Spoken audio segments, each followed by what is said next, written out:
Hey guys, Chris again from ClassicVWBugs.com, and in this video, to change heater channels or not to change heater channels, that is the question of the VW day.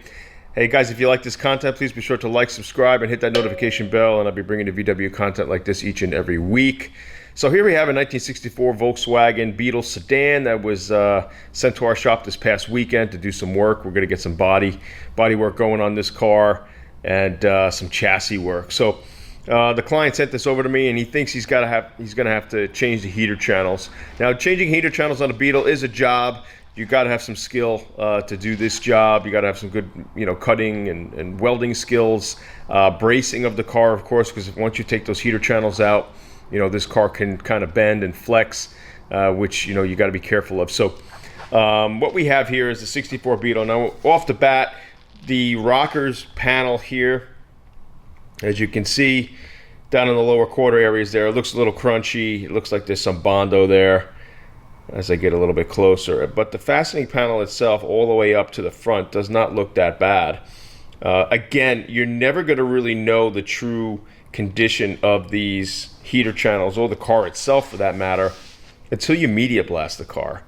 So until we really blast this thing, we're not going to know, from the get-go what's going on. But I mean, you can poke around and you can see. So, but what's going to determine if you want to change the channels?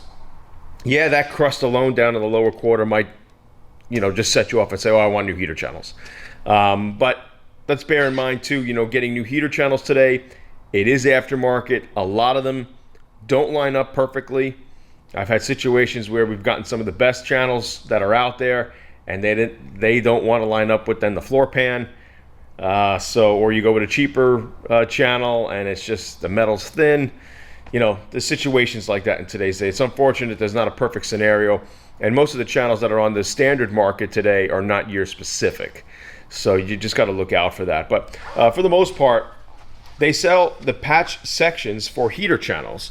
So this outside fastening panel, and that's the panel where the running board bolts into, and it's just common, it rots away. But they sell that outside panel.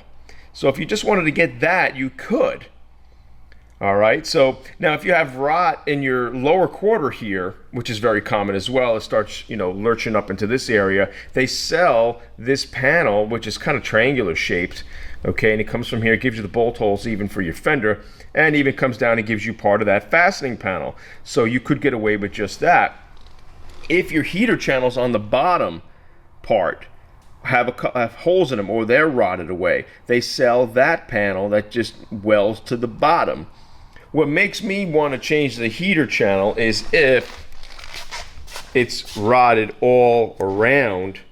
The inside part, this top part of the channel, is completely rotted away. Even this inner part where the carpet goes. So here's the carpet strip that holds your carpet in place, and then it gets glued down on this inner section here. This is really hard on this car.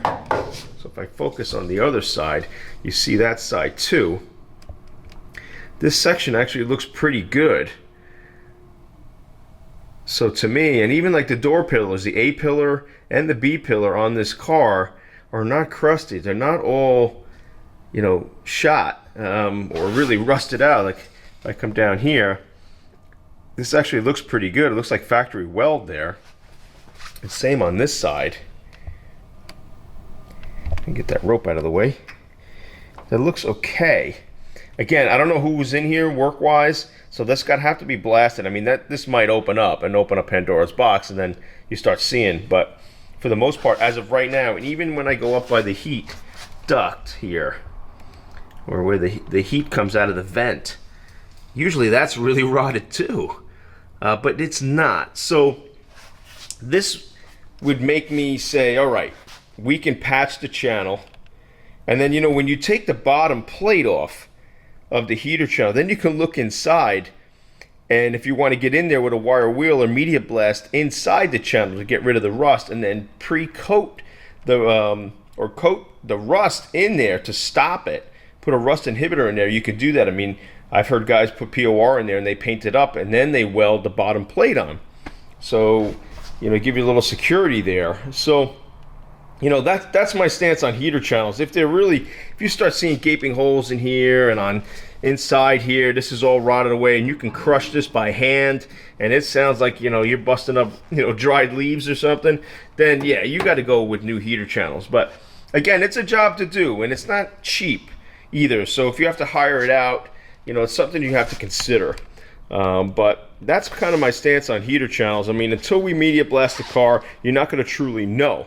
But from the get-go, this car has decent heater channels. Now, the other spot which is, you know, kind of poor with these cars is, you know, under the rear quarter windows on the bottom there, where it butts up against the cross member in the back. It's prone to rust. But again, you could patch this. You could get a section of heater channel. They do sell sections. Or you could buy the inexpensive heater channel with no heat and, you know, actually cut that up and patch this if you wanted to do that. So, I mean, if you want a really professional job, you're going to have to cut the whole channel out. Now, again, the channel starts from all the way back here, cross member, comes all the way up to the front. You follow it here under the B pillar, A pillar, all the way up to the front firewall. So you see the front firewall's got some crust there, so a lot of times you'll see the heater channel rusted out over there as well. So, but that's your heater channel. And when you buy that, you're going to get this whole piece. So if you don't want to patch it. So your call. In the end, it comes down to budget, it comes down to time, it comes down to skill level, really. And that's it. So I hope you enjoyed that video. If there is anything that I missed that you want to add to the conversation, please leave it in the comment section below. Of course, we'd love to hear from you. And please be sure to hit that bell and subscribe, guys. I'll be bringing you videos like this all the time. And wonderful, wonderful thing. Keep our V-dubs alive. Why not, man? It's the life. All right, guys. Take care.